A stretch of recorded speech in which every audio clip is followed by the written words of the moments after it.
In this video, I'll show you how to upgrade your Gamma AI plan in 2026. First, open Gamma AI on your PC or laptop and log in to your account. Once you're inside your Gamma workspace, open your Profile or Account menu and look for the option related to your plan, billing, or subscription. Click on the Available Plan or Upgrade option to view the plans offered by Gamma. You may see different plans with different features, usage limits, and pricing. Take some time to compare the available plans before choosing one.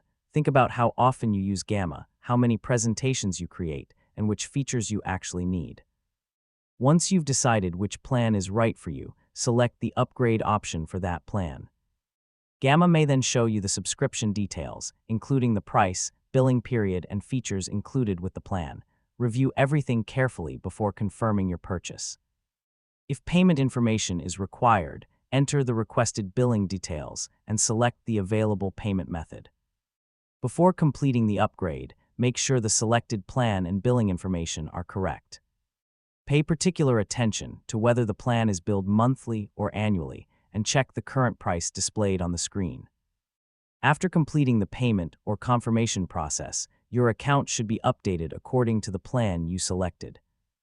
You can return to your account or billing settings to check your current plan and confirm that the upgrade has been applied. Keep in mind that Gamma's plans, prices, features, and interface may change over time, so the exact options you see in 2026 may be different from what appears in this tutorial.